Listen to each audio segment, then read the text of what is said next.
എപ്പോൾ നമ്മൾ ശിഷ്യഭാവത്തിൽ അനുസരിക്കാൻ തയ്യാറായി വിനയത്തോടും ഭക്തിയോടും ശ്രദ്ധയോടും അവിടത്തോട് സമീപിക്കുന്നു, അപ്പോൾ നമ്മുടെ ഉള്ളിലെ ഈശ്വരൻ ഗുരുഭാവം കൈക്കൊണ്ട് നമ്മെ കൈപിടിച്ച് നയിക്കാൻ തയ്യാറാകും.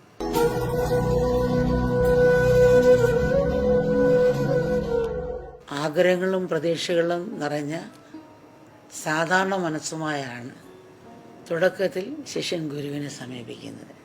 ഗുരുവിൻ്റെ തടുക്കാനാവാത്ത ശക്തിയും ആ സാന്നിധ്യത്തിൻ്റെ മഹത്വവും ശിഷ്യനെ ഗുരുവിൽ ആകർഷനാക്കുന്നു. എന്നാൽ ലോകത്തിൽ അനുഭവിച്ച ബന്ധങ്ങളെപ്പോലെ ഗുരുവിനെ തൻ്റേത് മാത്രമാക്കാനോ നിയന്ത്രിക്കാനോ ആധിപത്യം സ്ഥാപിക്കാനോ ശിഷ്യന് കഴിയില്ല. കാരണം ഗുരു ശരീരത്തിൻ്റെ മനസ്സിൻ്റെയും പരിമിതികൾക്കപ്പുറമാണ്. ഗുരു ശരീരമാണോ ആത്മാവാണോ ചോദിച്ചാൽ അതിന് ഉത്തരം പറയാൻ പ്രയാസമായിരിക്കും. ശരീരമാണോ എന്ന് പറഞ്ഞാൽ അത് തെറ്റാണ്. ഗുരു ശരീരമല്ല എന്ന് പറഞ്ഞാൽ അതും ശരിയല്ല. കാരണം മക്കൾ ഗുരുവിൻ്റെ ശരീരം മാത്രമേ കാണുന്നുള്ളൂ, അത് മാത്രമേ മക്കൾക്ക് പരിചയമുള്ളൂ. യഥാർത്ഥ ഗുരു ശരീരമാണ്, എന്നാൽ ശരീരമല്ല എന്നതാണ് സത്യം. നിഷ്കാമഭക്തിയോടും സമർപ്പണ ബുദ്ധിയോടും കൂടിയുള്ള ഗുരുസേവയിലൂടെ മാത്രമേ ഗുരുകൃപയും ആത്മജ്ഞാനവും ലഭിക്കുകയുള്ളൂ. ക്ഷമയോടും പ്രേമത്തോടുമുള്ള ശിഷ്യൻ്റെ കാത്തിരിപ്പുമാണ് ഗുരു ശിഷ്യ ബന്ധത്തിൻ്റെ അടിത്തറ. അചഞ്ചലമായ വിശ്വാസത്തോടും സമർപ്പണ ബോധത്തോടും ഗുരു സേവയിൽ മുഴുകാൻ ശിഷ്യന് കഴിയണം. ശിഷ്യന് അക്ഷമ പാടില്ല. അക്ഷമ മനസ്സിനെ ആഴങ്ങളിലേക്ക് പോകാനും ധ്യാനപൂർണമാക്കാനും സഹായിക്കില്ല. ഇവിടെയാണ് ഗുരുസേവയുടെ മഹത്വം. ഈശ്വരൻ എല്ലാവരുടെയും ഉള്ളിൽ അന്തർലീനമായി വസിക്കുന്നുണ്ട്. അവിടുന്ന് ഓരോ നിമിഷവും നമ്മോട് പ്രേമപരിസരം മൃദുവായി സംസാരിക്കുന്നുണ്ട്. നമുക്കത് കേൾക്കാൻ ക്ഷമയില്ല, അതിന് ചെവി കൊടുക്കുന്നതിനില്ല. അതുകൊണ്ട് വീണ്ടും വീണ്ടും തെറ്റുകൾ ചെയ്ത് ദുഃഖം അനുഭവിക്കുന്നു.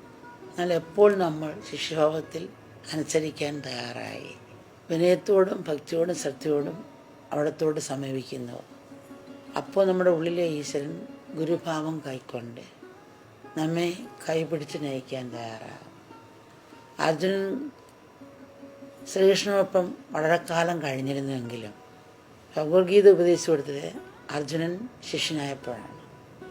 ഇതുപോലെ ശിഷ്യഭാവം നമ്മൾ ഉണരുമ്പോൾ പ്രപഞ്ചം മുഴുവൻ നമുക്ക് ഗുരുവായി മാറുന്നു.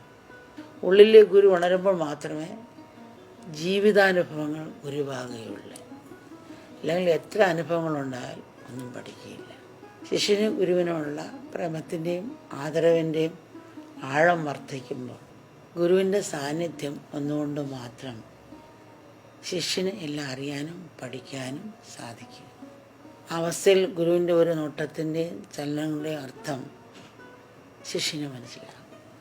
ഗുരുവിൽ നിന്ന് ആധ്യാത്മ നിർദ്ദേശങ്ങളും സന്ദേശങ്ങളും ശിഷ്യന് നിരന്തരം ലഭിച്ചുകൊണ്ടിരിക്കും.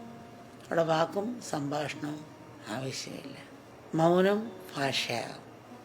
അതിലൂടെ ശിഷ്യനെല്ലാം ഗ്രഹിക്കും. അതാണ് ഗുരുസേവയുടെ മഹത്വം. ആ അവസ്ഥയെ ഗുരുവിൻ്റെ ഒരു നോട്ടത്തിൻ്റെയും ചലനങ്ങളുടെ അർത്ഥം ശിഷ്യന് മനസ്സിലാകും.